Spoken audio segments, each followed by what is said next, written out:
TV7 Israel News is made possible thanks to your generous donations.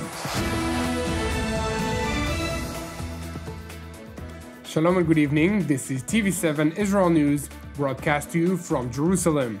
And in today's top stories. Following a meeting between EU political director Enrique Mora and Iranian chief nuclear negotiator Bagheri Kani, Tehran has agreed to resume nuclear negotiations by the end of November.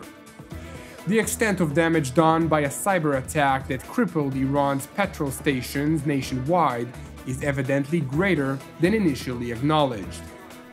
Head of Iran's civil defense organization claims that the Islamic Republic had a hand, quote, in toppling President Donald Trump and Prime Minister Benjamin Netanyahu.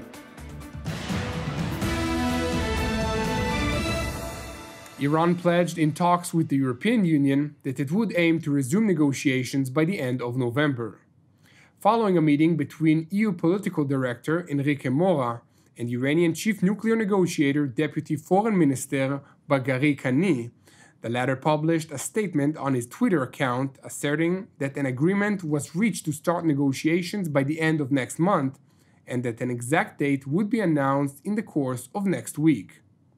Despite Kani's statement, however, in a press briefing in the Iranian capital Tehran, Foreign Minister Hossein Amir Abdullahian asserted that nothing has yet been agreed upon, and only after consultations with the chief Iranian negotiator, a final decision will be made.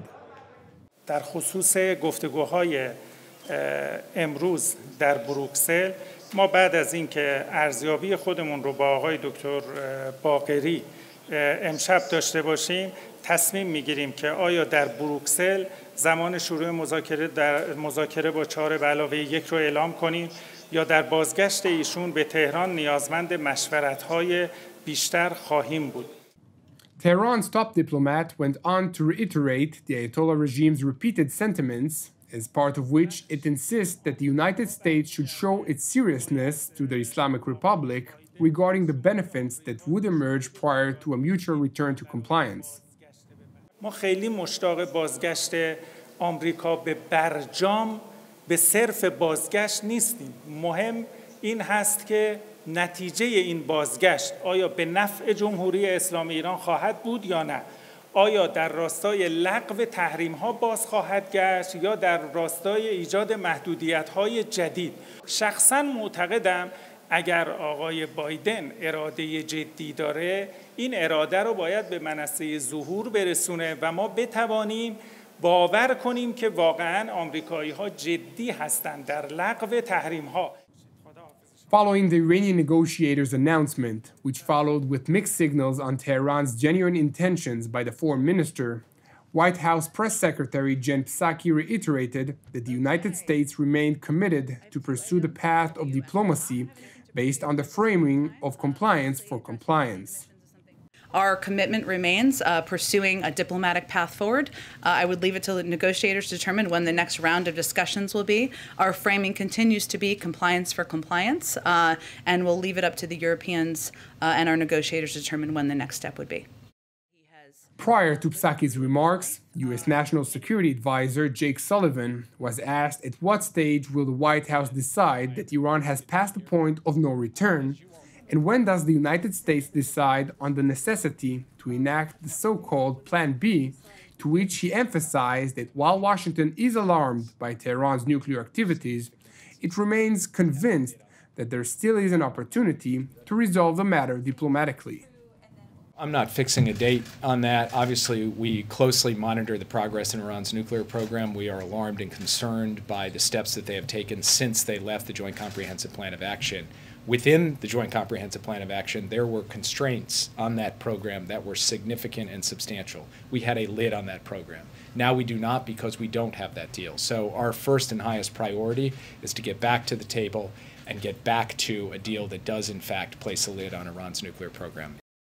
I'm not going to negotiate from the podium, but I will say that part of the reason the President wants to have the chance to coordinate closely with our European partners, particularly with the E3, who are part of the talks, is for us to have a united front after the 4 years of division on the Iran policy in the last administration. And we will be sending clear messages to the Iranians, as we have been doing over the course of the past few months, that this window is not unlimited, that we do need to see a return to diplomacy and progress at the diplomatic table, and that we, of course, retain all other options to be able to deal with this program as necessary. But beyond that, I'm not going to comment further because we believe there still is an opportunity to resolve this diplomatically. Turning to the Iranian capital, Tehran, where Chief of Iran's Civil Defense Organization, Brigadier General Gholam Reza Jalali, attributed responsibility to Israel for the cyber attack that crippled the Islamic Republic's petrol station, asserting unequivocally, quote, "The Zionists are behind the severe disruptions." Nevertheless, in a press briefing, General Jalali insisted that the Islamic Republic is capable of confronting threats from both Israel and the United States, proclaiming further that Iran had a hand in what he referred to as the toppling of both President Donald Trump and Prime Minister Benjamin Netanyahu, respectively. ما دچار یک ترکیبی از تهدیدات شدیم. خب امروز امریکایی‌ها و اسرائیلی‌ها رژیم صهیونیستی شاید میشه گفت که در ضعیف‌ترین شرایط ممکن هستند و آسیب‌پذیرترین شرایط. از یه طرف انسجام درونی این کشورها به دلایلی که دوستان میدونن به هم خورده و ما شاهد شکست دولت ترامپ و شکست دولت نتانیاهو در رژیم صهیونیستی و در امریکا بودیم که نتیجهش در واقع نتیجه این دو شکست بخشی از مقابله فشار حداکثری از علیه جمهوری اسلامی بوده و درگیری و مقابله‌ای که با ما داشتن.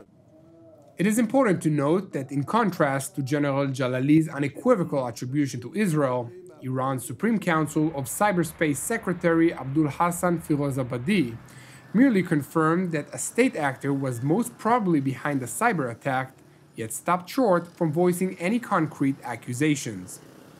پیچیدگی حمله و گستردگی حمله و همزمانش با یه سری حملات دیگری که صورت گرفته نشون میده که کشور خارجی در این کار دست داشت.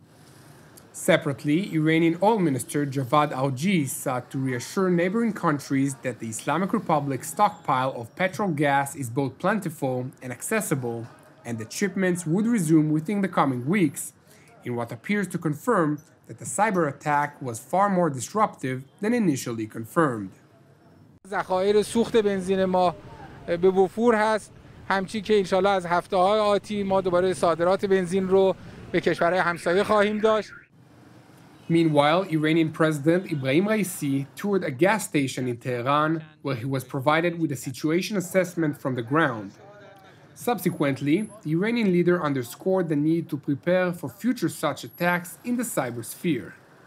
این هوشیاری رو و آمادگی رو همواره باید داشته باشید در مقابل حملات احتمالی که نه فقط در وزارت نفت بلکه در وزارت خونه‌های دیگه، در سیستم‌های دیگه که ما داریم در کشور، حتما باید این آمادگی لازم باشه که هر گونه حمله رو بتونن دفع کنن و به هیچ عنوان اجازه ندن که دشمنان با یک کار نرم افزاری بتونن در زندگی مردم اخلال ایجاد کنن.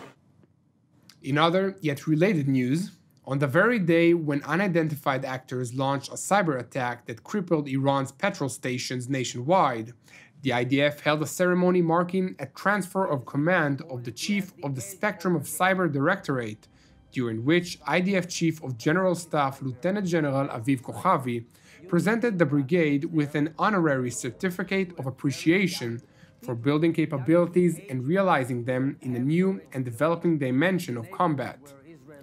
Separately, outgoing commander of the brigade, Brigadier General Dror Kashti, praised his troops for their dedication to the security of the Jewish state, saying, "You work day and night in the spectrum of cyber warfare that diminished the enemy's capabilities and turned the spectrum into a real battlefield." General Kashti noted further, "You acted covertly and professionally from the operation rooms, fortified the walls, and turned every stone to exact a heavy and significant price from the enemy. You fought against an active and developing rival system.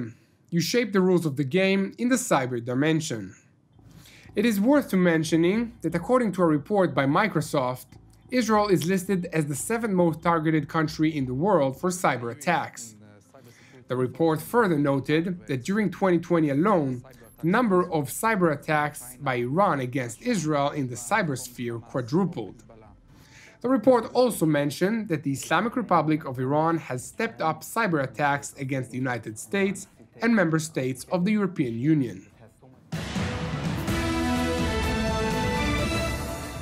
Thank you for joining us. As part of TV7 Israel's prayer initiative, I would like to encourage you today to join the team and me here in Jerusalem to lift up Portugal in prayer for its salvation and peace, alongside prayers for our persecuted brothers and sisters worldwide, in addition to our ongoing prayers for the peace of Jerusalem and the salvation of Israel. Separately, I am pleased to announce that tomorrow we will launch our new program TV7 Powers in Play, which will be hosted by TV7's editor-at-large Amir Oren, and Jonathan Hassan will return on Monday for our next broadcast of TV7 Israel News. I'm Yair Pinto, wishing you a Shabbat Shalom u'mevorach.